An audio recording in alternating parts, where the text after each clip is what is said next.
Stop falling for these 12 normalized scams we all tolerate.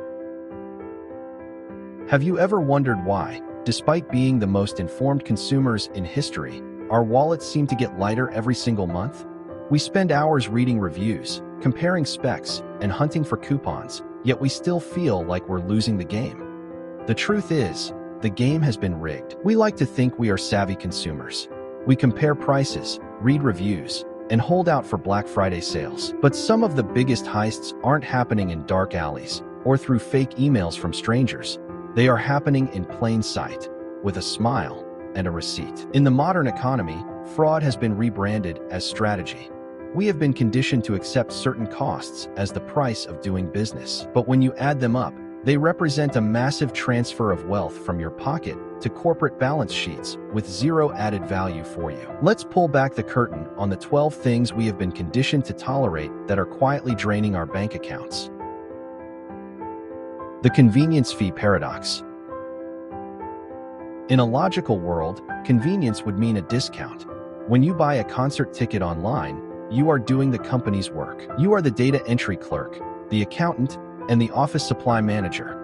You are using your own internet and your own device. By not showing up at a physical box office, you are saving the company thousands of dollars in staffing, rent, electricity, and paper. Yet, they charge you an extra $5 to $15 for the privilege of saving them money. Companies hide these fees until the very last second of the checkout process, after you have already spent 20 minutes picking seats. Your brain has already owned the experience. You feel a sense of loss if you quit, so you pay the convenience tax just to escape the cycle. It is a ransom, not a fee. Planned obsolescence. Your grandparents' refrigerator is likely still running in someone's garage, working with the stubborn reliability of a tractor. Meanwhile, your $1,200 smartphone starts glitching the moment a new model is announced. This isn't a failure of engineering. It is a triumph of it. Planned obsolescence is the deliberate process of ensuring a product breaks or goes out of style after a set period. Whether it is non-replaceable batteries, software updates that intentionally slow down older processors, or cheap plastic gears in a $500 dishwasher, the goal is the same: to force you to buy again. We have been taught that fixing things is a hassle, but the real hassle is paying $1,000 every 2 years because a company made your old phone incompatible with the modern world. Shrinkflation. This is the sneakiest way companies steal from you. If a box of cereal jumps from $4 to $6, you notice and you get angry. So, companies keep the price at $4 but shrink the box from 18 ounces to 15 ounces. They are masters of sleight of hand. They redesign the packaging to look taller, add a dimple to the bottom of a jar so it holds less peanut butter, or simply add more air to the bag. You are paying for the image of the product you used to get. You end up going to the store more often, spending more per unit, all while the company pretends their prices are stable. It is paying more for less every single day. Subscription creep. The subscription model is the greatest psychological trick ever played on the modern consumer. By breaking a $120 annual cost into just $9.99 a month, companies bypass the pain receptors in your brain associated with spending. The real scam is the friction of the exit. It takes one click to sign up, but a 10-step odyssey to cancel. Some companies require you to call a phone line during business hours to speak to a retention specialist whose only job is to harass you into staying. They call these zombie subscriptions, revenue earned from people who simply forgot they were still paying for a service they haven't used in months. Tip creep. Tipping used to be a reward for great service at a restaurant. Now, you are prompted to tip 25% for a pre-packaged muffin you grabbed yourself at a self-service kiosk. This isn't about rewarding workers. It is about business owners offloading their labor costs onto the customer. By making tipping the new standard, companies keep their listed prices low while expecting you to pay their employees' wages. Even worse are the service fees or wellness surcharges added to bills. These aren't tips. They are mandatory fees that go to the owner to cover their operating costs, like rent and insurance. The pink tax. This is a gender-based surcharge that has existed for decades. From razors to deodorant to dry cleaning, items marketed to women often cost significantly more than identical items marketed to men. Studies show that women pay more for basic hygiene products, and sometimes even mortgages or insurance, simply because of how they are marketed. Often, the only difference is the color of the plastic or the scent. It is a systemic surcharge on half the population for the exact same utility. We tolerate it because it is sold as specialized care, but in reality, it is just a markup on a color palette. Printer ink. Printers are often sold at a loss. The printer itself is the hook, and the ink is the sinker.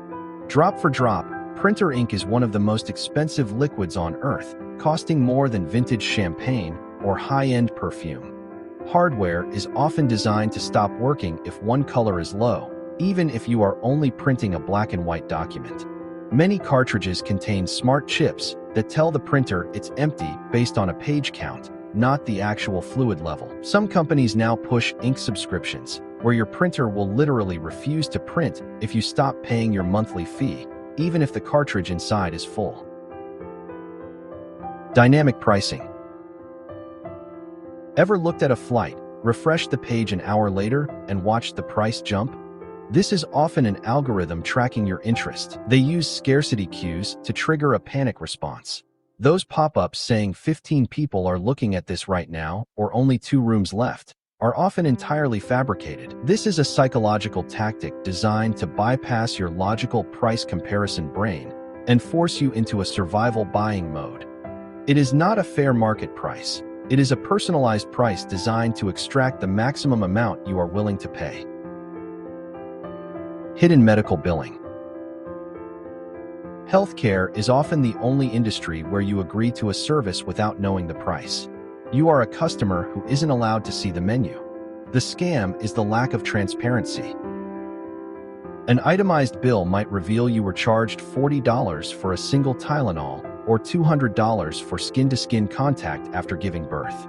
We tolerate this because we feel powerless when we are sick or injured. The complexity of insurance in-network and out-of-network providers is often designed to lead to surprise billing, where you go to an approved hospital but get treated by one doctor who isn't in your network, resulting in a 5-figure bill.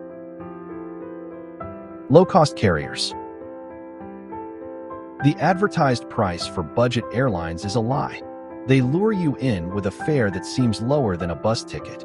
But that fare is for a seat, and sometimes not even a seat you can choose. This is unbundling. By stripping away seat selection, a cup of water, and even the ability to print a boarding pass, they rank #1 on travel search engines. By the time you add the basics required for a human to travel, you have spent more than you would have on a full-service airline. You aren't saving money. You are just being nickel and dimed for things that used to be included. Buy now, pay later. Services like Affirm, Klarna, and Afterpay are just payday loans with better branding. They market themselves as financial tools, but they are designed to encourage impulse buying. When you see a $100 pair of shoes, your brain says, maybe. When you see 4 payments of $25, your brain says, yes. The scam isn't the interest, often it's 0%. The scam is the psychological nudge to overspend. Users of these services are statistically more likely to buy things they can't afford. If you miss a payment, the late fees and the hit to your credit score can be devastating. For-profit education.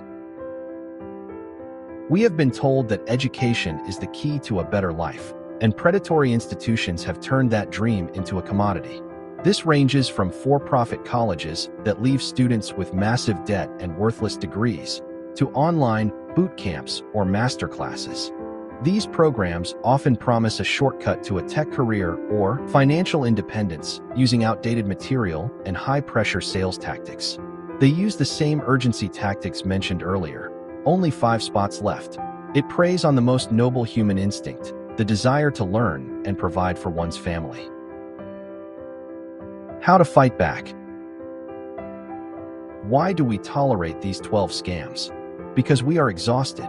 We live in an economy designed to take our money before we have time to think. We are too busy to fight a $5 fee. We are too tired to research the weight of our cereal. We are too overwhelmed to read the 50-page terms and conditions. But awareness is the first step. When we stop accepting these scams as normal, we regain the power of our purse.